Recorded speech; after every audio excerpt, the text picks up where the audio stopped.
नमस्कार श्रोते हो, इरा ब्लॉगिंग मराठी या यूट्यूब चॅनलवर सर्वांचे स्वागत. आजच्या व्हिडिओमध्ये आपण ऐकणार आहोत द बॉस या कथेचा भाग 7. समोर जागृतीला सूचना द्यायच्या असतात आणि फोनवर देसाईबाईला सांभाळायचं असतं. देसाईबाईला इग्नोर करणं म्हणजे पुढच्या पॅरेंट्स मीटिंगला जाम डोकं खाईल हे तिला माहीत होतं. जागृती, हे घे. तनिषा फाईल्स तिच्या हातात देत, अगं अशी मार्केटिंग करतात का? हे घे म्हणत. हो मी करते, काळजी करू नका.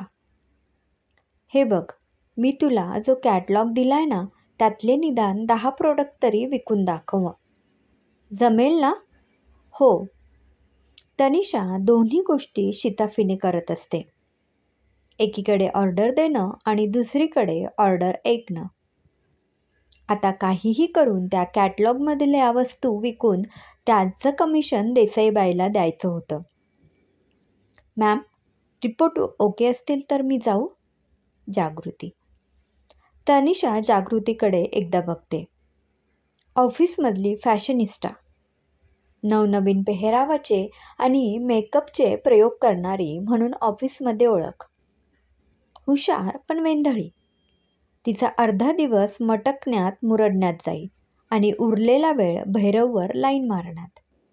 होय, भैरव, तनिषाचा राईट हँड. घर आणि नोकरीच्या कसरतीत तो सारथीसारखा तिच्या पाठीशी उभा होता. त्याला वडील नव्हते. एकट्यावर सगळी जबाबदारी होती.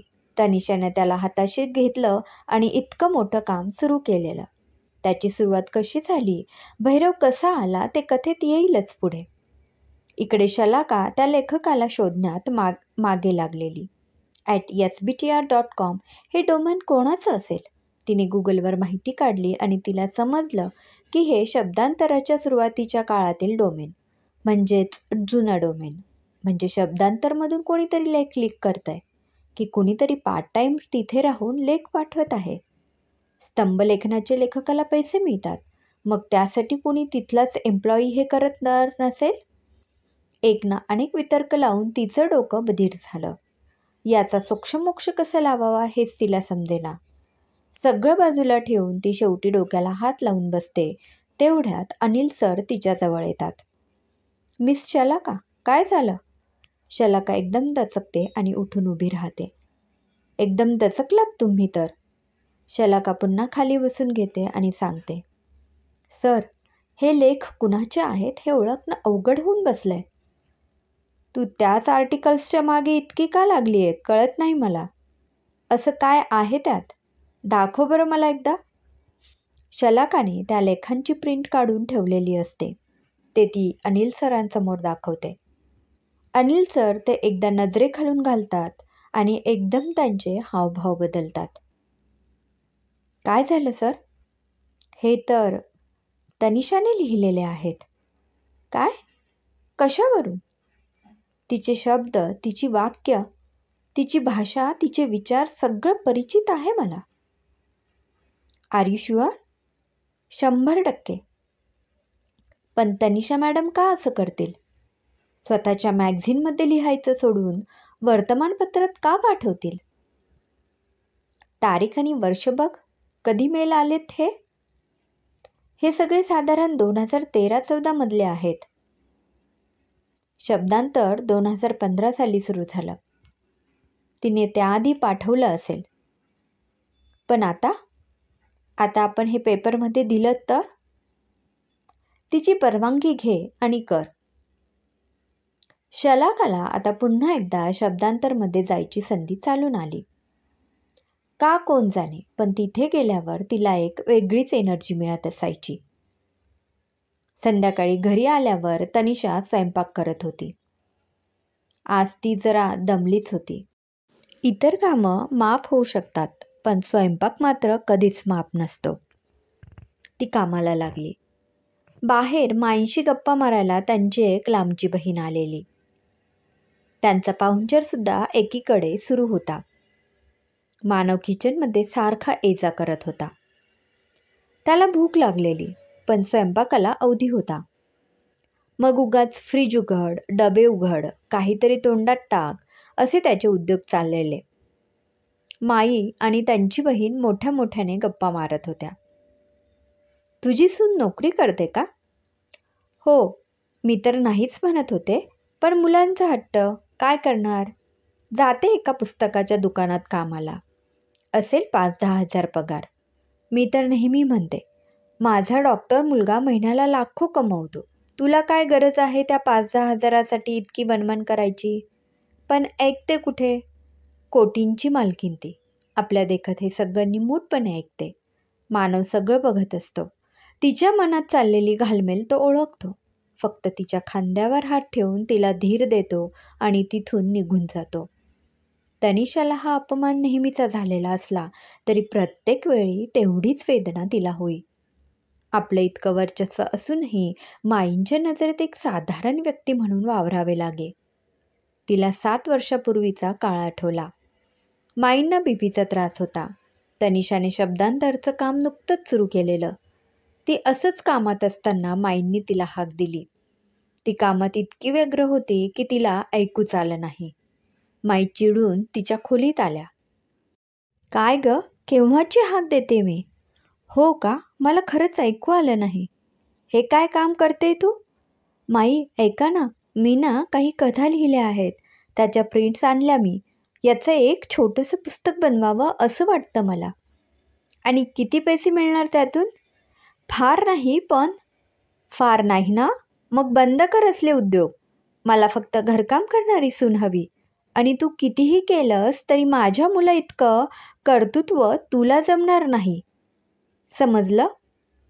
माई, हे अति बोलताय तुम्ही. मला कुणाचीही स्पर्धा करायची नाही आहे, पण स्वतःला सिद्ध करायचं आहे. माझ्याशी वाद घालतेस? हेकेखोर अशा माईंना असं प्रत्युत्तर सहन झालं नाही. त्यांचा बीपी वाढला. त्यांना घाम येऊ लागला आणि त्या खाली कोसळल्या. नशिबाने मानव घरीच असल्याने त्याने पटकन उपचार केले. माईंना आराम करायला लावून मानव तनिषाकडे आला. ती अधिक घाबरली होती. तिने मानवला झालेलं सगळं नीट सांगितलं. ते ऐकून मानव चिडतो. कुणी सांगितलं तुला हे असले उद्योग करायला? पुस्तक कुणी विकत घेणार आहे का तुझं? आणि माईंना हे सगळं सांगायची काय गरज होती? अरे, मला वाटलं की माई मला सपोर्ट करतील. कसला सपोर्ट? तू नवीन पदार्थ बनव, नवीन व्रतवैकल्य कर, माई तुला हवा तेवढा सपोर्ट करतील. पण या असल्या फालतू कामाला माई का मदत करेल तुला? आणि हो, एक गोष्ट लक्षात ठेव, माईला हे कधीच सहन होणार नाही की तिची सून तिच्या मुलासारखं बाहेर नाव कमवू बघते. ते शक्य तर नाहीच म्हणा, पण लक्षात ठेव, माईंना बीपीचा त्रास आहे. आता सौम्य झटका येऊन गेला. तिला उद्या जर असंच बीपी शूट झालं तर अनर्थ होईल. पॅरालिसिस किंवा हृदयविकाराचा झटका काहीही येऊ शकतो. आणि तुझ्या वागण्याने जर माईला काही झालं तर याद राख. मानवचे ते शब्द आजही जसेच्या तसे आठवत होते. आपली सून मुलाहून कर्तृत्ववान आहे हे त्यांना सहनच होणार नव्हतं. आणि उगाच त्या गोष्टीमुळे माईंच्या जीवाशी खेळ करणं म्हणजे. केवळ याच एका गोष्टीमुळे तनिषाने तिचं वर्चस्व लपवलं होतं. दुसऱ्या दिवशी ऑफिसबाहेर एकच गोंधळ सुरू होता. भैरव घाईघाईने केबिनमध्ये आला. मॅडम, त्या झोपडपट्टीतल्या लोकांनी बाहेर ठिय्या आंदोलन केलंय. जोवर आपण आपली तक्रार मागे घेत नाही तोवर ते उठणार नाही असं म्हणताय. खूप लोक आहेत मॅम. कदाचित ऑफिसमध्ये येऊन तोडफोड सुद्धा करतील. बायकाही बऱ्याच आहेत. तनिषा असं रिॲक्ट करते जसं काही झालंच नाही. आपलं काम बाजूला ठेवून ती उठते आणि भैरवला म्हणते, चल, त्यांचं आंदोलन कायमचं बंद करू. बंद करू? असं कसं बंद करणार? ती लोक गुंड प्रवृत्तीची आहे मॅडम. तनिषा सरळ उठते आणि केबिन बाहेर जायला लागते. भैरव तिथेच असतो. ती परत थांबते आणि त्याला म्हणते, ती गुंड प्रवृत्तीची असतील तर मी त्यांचा बाप आहे असं समज. मॅमच्या बोलण्यात इतका आत्मविश्वास होता की भैरवने तिथेच समाधानाचा सुस्कारा टाकला. बाहेर सिक्युरिटी त्या लोकांना आवरत होता. स्टाफमधील काही जण त्यांची समजूत घालायचा प्रयत्न करत होते, पण लांब उभं राहूनच. ती माणसं तर अगदी चाकूत सुद्धा घेऊन आलेले. हे बघा, तुमची घोषणाबाजी बंद करा. आत्ता आमच्या बॉस येतील, त्यांच्याशी बोला. कोण आहे तो बॉस? येऊ देत त्याला. एकाने सरळ सुरा बाहेर काढला आणि धमकी दिली. स्टाफ मागे झाला. तनिषाने मागून एंट्री केली. समोर उभे असलेल्या लोकांच्या नजरेला नजर भिडवून बघायला लागली. तिच्या भेदक नजरेनेच ते जरासे घाबरले. ती फक्त बघत होती आणि डोळ्यांनी बोलत होती. त्यातल्या एकाने हिम्मत करून तिला म्हटलं, ओ बाई. तनिषाने ऐटीत मान डोलवत त्याच्याकडे फक्त बघितलं आणि तो ओशाळला. हे बघा मॅडम, ही आमची जमीन आहे. तुम्हाला पैशाची काही कमी नाही. आम्ही अतिक्रमण करणार म्हणजे करणार. तनिषाने त्याच्याकडे पाहिलं आणि खिशात हात टाकला. समोरचे लोक मागे झाले. त्यांना वाटलं बंदूक काढते की काय. तिने हळूच फोन काढला आणि वकिलाला फोन लावला. तक्रार मागे घ्यायची तर नाहीच आहे. नवीन तक्रार नोंदवा. कामकाजात अडथळा आणि धमकवण्याची. ती लोक आता चिडून गेली. त्यातला एक जण पुढे आला आणि सुरा पुढे करून तिला म्हणाला, गप गुमान ऐकला तर ठीक, नाहीतर आज एकाचा खून होईल. वातावरण भयानक झालं. स्टाफ मागे सरकला. भैरवला घाम फुटला. मानव सरांना बोलून घ्यावं की काय त्याला वाटू लागलं. अशा कठीण प्रसंगाला माणूसच तोंड देऊ शकतो अशी समाजाची धारणा. तो माणूस पुन्हा म्हणाला, गपगुमान ऐकलं तर ठीक, नाहीतर आज एकाचा खून होईल.